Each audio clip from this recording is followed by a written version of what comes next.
पुण्यात महिलेकडून धक्कादायक प्रकार. पुण्यातील महिलेने ठेवले जबरदस्ती संबंध. तरुण रडला. संपूर्ण प्रकरण पोलिसांपर्यंत पोहोचलं. नेमकं त्या तरुणासोबत काय झालं होतं? ही घटना पुण्यातील कोथरूड परिसराशी संबंधित असल्याचं समोर आलंय. या प्रकरणात एका महिलेविरोधात कोथरूड पोलीस ठाण्यात गुन्हा दाखल करण्यात आला. मात्र हे प्रकरण केवळ एका व्यक्तीने दुसऱ्या व्यक्तीला त्रास दिल्यापुरतं मर्यादित नसल्याचं तक्रारीत नमूद करण्यात आलेल्या आरोपांवरून दिसून येतं. या संपूर्ण घटनेची सुरुवात नेमकी कुठून झाली हे समजून घेणं महत्त्वाचं आहे. तक्रारदार व्यक्ती कोल्हापूर येथील असल्याचं सांगितलं जात आहे. काही कारणामुळे त्याचा संबंधित महिलेशी संपर्क आला. सुरुवातीला या संपर्काचं स्वरूप नेमकं काय होतं याबाबत वेगवेगळ्या बाबी समोर येत असल्या तरी हे प्रकरण पुढे गंभीर वळणावर गेलं. तक्रारीनुसार त्या महिलेने तक्रारदाराला गुंगीचं औषध दिल्याचा आरोप आहे. आता येथूनच या प्रकरणातला सर्वात धक्कादायक भाग सुरू होतो. तक्रारीनुसार गुंगीच्या अवस्थेत असताना त्या पुरुषावर महिलेने जबरदस्ती केल्याचा आरोप करण्यात आला. मात्र ही बाब तक्रारीतील आरोपांवर आधारित आहे आणि त्याची सत्यता तपासातून स्पष्ट होणार आहे. या घटनेनंतर पीडित व्यक्ती मानसिकदृष्ट्या हादरल्याचंही तक्रारीतून समोर आलं. पण त्याला त्यावेळी कल्पनाही नव्हती की पुढे याच घटनेचा वापर त्याच्यावर दबाव आणण्यासाठी केला जाणार आहे. कारण त्यानंतरचे काही आक्षेपार्ह फोटो आणि व्हिडिओ काढण्यात आल्याचा आरोप आहे. हे फोटो आणि व्हिडिओ पुढे त्याच्यासाठी मोठी अडचण ठरले. एखाद्या व्यक्तीचे अशा प्रकारचे फोटो किंवा व्हिडिओ त्याच्या परवानगीशिवाय काढले गेले आणि त्याचा गैरवापर करण्याची धमकी दिली गेली तर त्या व्यक्तीवर किती मोठा मानसिक दबाव येऊ शकतो याची कल्पना करणे कठीण आहे. तक्रारीनुसार यानंतर त्या आक्षेपार्ह फोटो आणि व्हिडिओचा वापर करून संबंधित पुरुषाला ब्लॅकमेल केलं जाऊ लागलं. त्याच्याकडे वारंवार पैशांची मागणी केली जात असल्याचा आरोप आहे. पैसे दिले नाहीत तर त्याच्या विरोधात काहीतरी केलं जाईल किंवा त्याचे फोटो व्हिडिओ वापरले जातील अशा प्रकारचा दबाव त्याच्यावर आणला जात असल्याचं तक्रारीत नमूद करण्यात आलं. त्यामुळे हा प्रकार केवळ एका घटनेपुरता न राहता पुढे कथित ब्लॅकमेलिंगपर्यंत पोहोचला.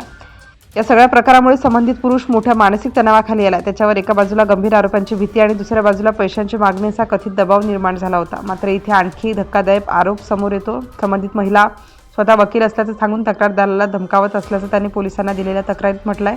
त्यामुळे आपल्या विरोधात कायदेशीर कारवाई होऊ शकते अशी भीतीही त्या व्यक्तीच्या मनात निर्माण झाली असल्याचं तक्रारीवरून दिसून येतं. पण या प्रकरणात केवळ पैशांची मागणीच झाली नाही असा तक्रारदाराचा आरोप आहे. त्याच्या मालमत्तेवरही डोळा ठेवण्यात आल्याचा आरोप करण्यात आला. तक्रारीनुसार पुण्यातील संबंधित महिलेच्या राहत्या घराच्या माध्यमातून कोल्हापूरमधील तक्रारदाराचं घर बळजबरीने हस्तगत करण्याचा प्रयत्न करण्यात आल्याचं सांगण्यात आलंय. हा आरोप खरा आहे की नाही हे तपासात स्पष्ट होणार असलं तरी या आरोपामुळे प्रकरणाचं गांभीर्य आणखी वाढलंय. आता प्रश्न असा निर्माण होतो की हा सगळा प्रकार नेमका कुठपर्यंत गेला होता. कारण तक्रारीमध्ये आणखी एका ठिकाणाचा उल्लेख करण्यात आला. तक्रारदार पुरुषाला जबरदस्तीने काशी विश्वनाथ या ठिकाणी नेण्यात आला आणि तिथेही त्याच्यावर अत्याचार करण्यात आल्याचा आरोप आहे. त्यामुळे पुण्यापासून सुरू झालेलं हे प्रकरण पुढे दुसऱ्या ठिकाणापर्यंत पोहोचल्याचा दावा तक्रारीत करण्यात आला.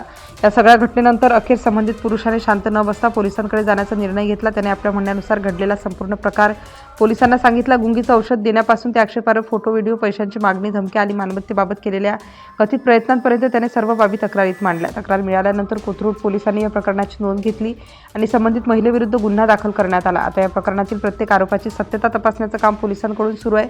संबंधित व्यक्तीमध्ये नेमका काय संबंध होता, गुंगीचं औषध कुठून मिळालं, आक्षेपार्ह फोटो व्हिडिओ कधी आणि कशा पद्धतीने तयार करण्यात आले, पैशांची मागणी झाली का आणि मालमत्तेबाबत नेमकं काय घडलं या सगळ्या प्रश्नांची उत्तरं तपासातून समोर येणार आहेत. या प्रकरणात एक गोष्ट मात्र अत्यंत महत्त्वाची आहे. सध्या समोर आलेली माहिती ही तक्रारीत करण्यात आलेल्या आरोपांवर आधारित आहे. त्यामुळे आरोप म्हणजे दोष सिद्ध झाला असं होत नाही. पोलिसांचा तपास आणि त्यानंतर समोर येणारे पुरावे यावरच प्रकरणातील सत्य स्पष्ट होईल. त्यामुळे या घटनेकडे पाहताना आरोप आणि सिद्ध झालेली तथ्ये यामध्ये फरक ठेवणं गरजेचं आहे. पण सुरुवातीला साध्या वाटणाऱ्या या प्रकरणात एकामागून एक गंभीर आरोप समोर आले आणि त्यामुळे कोथरूड परिसरात खळबळ उडाली.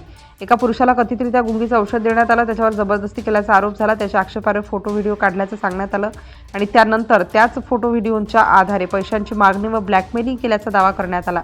आणि शेवटी या संपूर्ण प्रकरणाचा सर्वात मोठा धक्का म्हणजे तक्रारदाराने आपल्या घरावरही कथितपणे बळजबरीने ताबा मिळवण्याचा प्रयत्न झाल्याचा आरोप केला. एवढंच नाही तर त्याला काशी विश्वनाथ येथे जबरदस्तीने नेऊन अत्याचार केल्याचाही आरोप तक्रारीत करण्यात आला. त्यामुळे या प्रकरणात नेमकं सत्य काय आहे याकडे आता सर्वांचं लक्ष लागलं आहे. सध्या कोथरूड पोलिसांकडून या प्रकरणाचा सखोल तपास सुरू असून तपासानंतरच या धक्कादायक आरोपांमागचं खरं चित्र स्पष्ट होणार आहे.